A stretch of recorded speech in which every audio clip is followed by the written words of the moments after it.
Hello, students. A very good morning to all of you. Once again, I'm here after an alternative week to present you the chapter, the lesson, the Summer of the Beautiful White Horse by William Saroyan. Okay, so we were studying, about the story of two Armenian boys, okay, Aram and Murad. So let us study this lesson further, as we have studied a lot about. Okay, we have studied how that Murad, the craziest one, how he got a horse somewhere. Okay, and later he came to offer a ride to Aram also. Then Aram discussed the tribal insignificance of his tribe, and also several other things they talked about we have studied already. Okay, let us right now let us talk about some other issues of this topic we have studied up to there. Let's begin from here. Okay, so well, it seemed uh, to me stealing a horse for a ride was not the same thing as stealing something else, such as money. As you know, Murad came with the horse, okay, and calling and offering to Aram also to ride on it. So, as Aram was strictly a follower of his tribal conditions, as they belong to a Garoglanian, tribe, and Garoglanian tribe, is known for its, honesty. Okay, therefore, and they were also very poor, so therefore the things were not matching with the horse, upon it, the Murad, it was not matching with the suited with that conditions. But nevertheless, the Aram tried to manipulate the condition, okay, in his own way, like as he was assured that the horse was stolen by Murad, but as their family lines never ever thought to steal a horse from somewhere. Okay, so now, for his own benefit, Aram is trying to manipulate the story. Okay, how he is trying to manipulate the story? First of all, this is a human nature, students. Okay, it's a human nature. Often I talk about, okay, whenever you have studied about, whenever you take my lectures, I told about the human nature. Okay, often human is one, a situation, okay, where if something is going wrong with others, okay, if something is happening wrong by others, they never ever try to correct them. Okay, but in case the wrong thing is happened by himself or herself, then they try to manipulate the wrong thing in a right manner.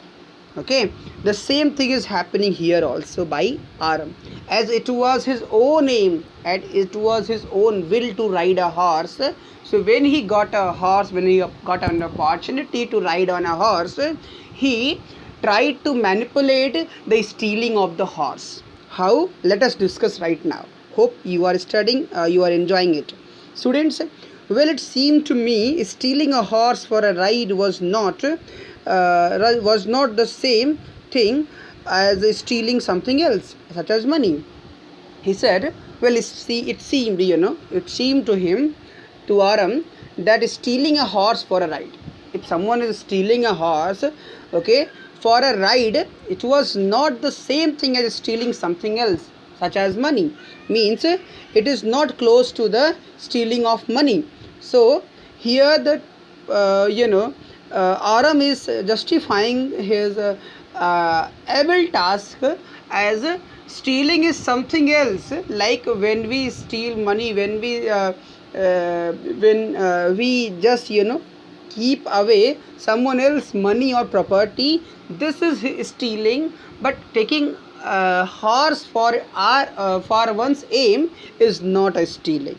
Okay, so for all I knew, okay, for all I knew maybe it wasn't stealing at all. He said, for all I knew, maybe it wasn't a stealing at all, means it was not a form of stealing. Just putting someone else's horse without his permission is not a form of stealing. If you were crazy about horses, he further said, if you were crazy about anything like horse, the way my cousin Murad and I were, means the way he was longing to horse and I also, okay. So if you have such a type of curiosity or craziness about riding a horse, so it wasn't stealing. It wouldn't become stealing until we offered to sell the horse. Okay, further he added a condition. It wasn't stealing if you are fulfilling your desire, unless without permission of someone else, so it wouldn't become stealing. Okay, it would not become a stealing, okay, until we offer to sell the horse. If we try to sell the horse of someone to someone else, so then it is a stealing. But if we are just taking someone else's horse without his permission, and fulfilling our desire, and after that, after fulfilling the desire, we set them back to that person, so this is not a stealing. Okay, if we try to sell them, if we try to sell someone else thing, so this is stealing. Okay, he tried to manipulate the stealing here. It wouldn't be stealing, he said, which of course I knew we would never do. Okay, and he further said that which of course surely we would not trying to do. Okay, means we would not try, we would not be trying to sell or to send someone or someone else horse to someone else. Okay, someone other. So this way he tried to manipulate the horse stealing in another a way, as he covered his stealing for his by his desire of horse riding. So let me put on some clothes, I said. Okay, so when Murad offered him, Aram said, let me put on some cloth, let me wear some clothes. Aram said, all right, he said, but hurry. Okay, Murad said, all right, okay, I'm waiting here, but you do hurry. Okay, hurry up, we are getting late. I leaped into my clothes. Okay, so Aram, very hurriedly he wore his clothes.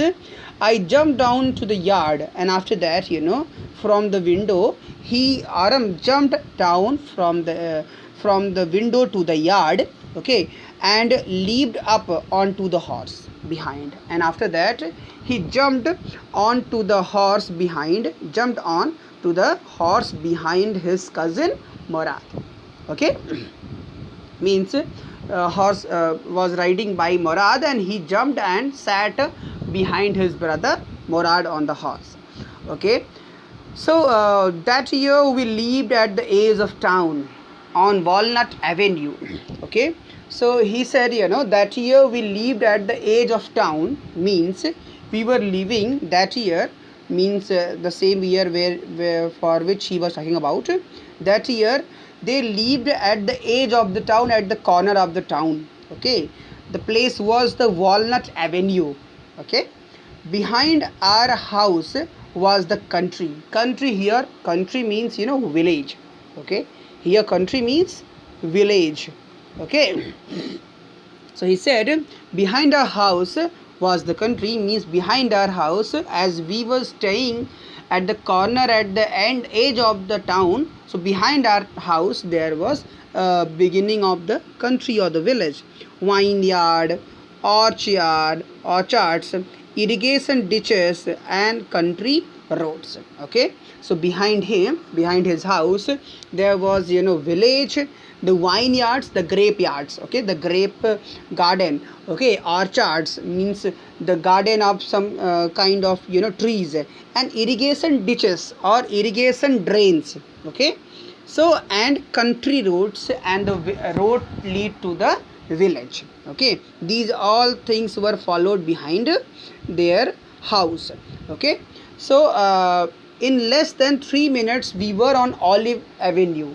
After that, in just less than 3 minutes, while riding on the horse, they reached or they crossed the Olive Avenue. There was also a place with the name of Olive Avenue, and then the horse began to trot, and then the horse began to gear up.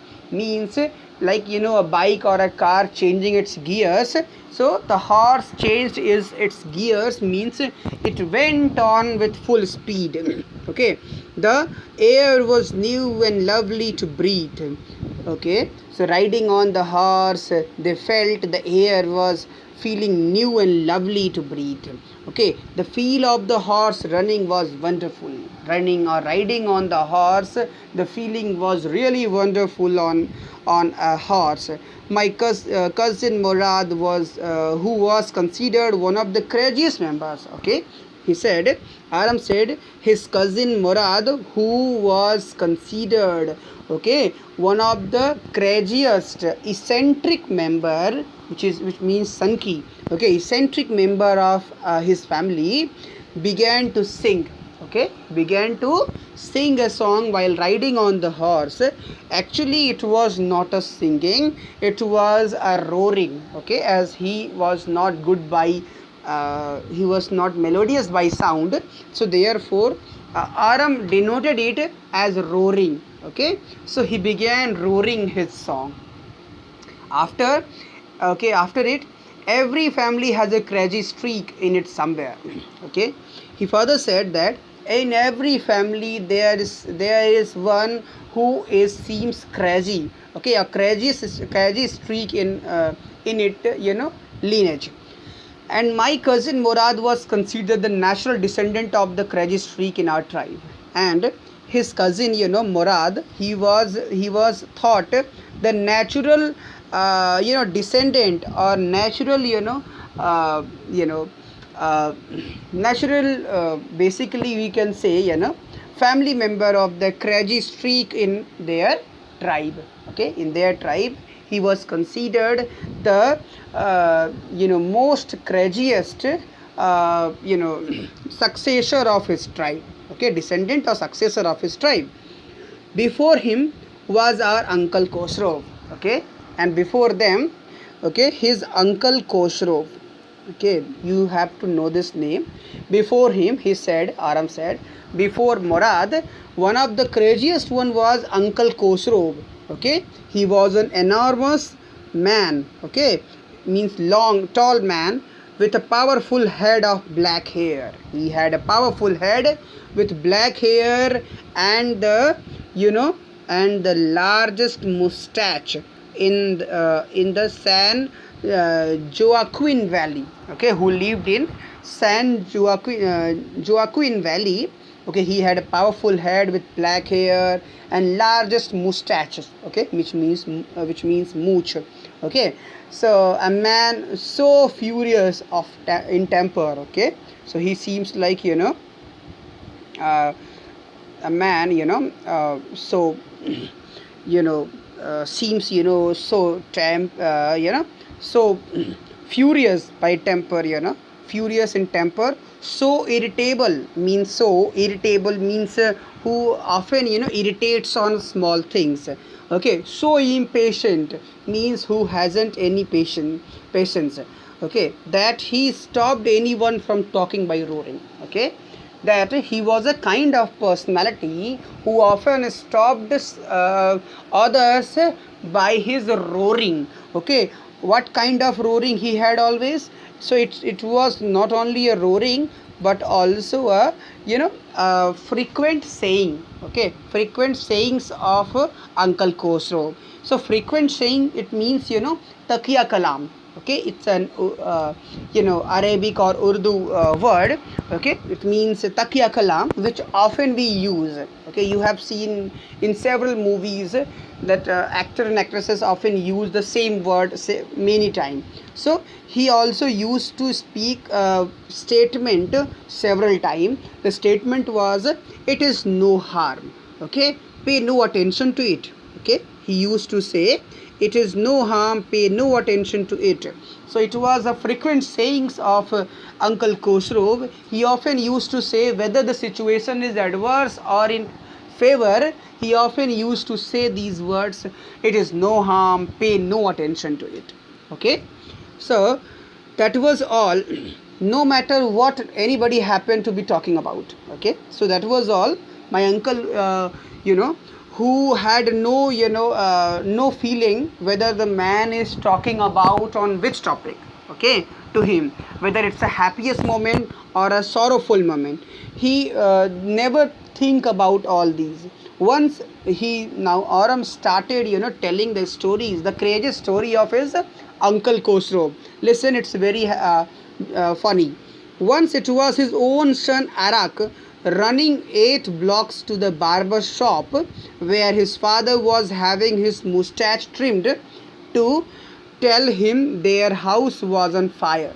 Okay, once his own son named Arak, okay, he came running, just crossing 8 blocks of the society to a barber shop, a saloon, okay, where his father was already sitting and having his mustache trimmed, okay, to tell him, okay, the son came here, reached there to tell that their house was on fire, that their house set on fire.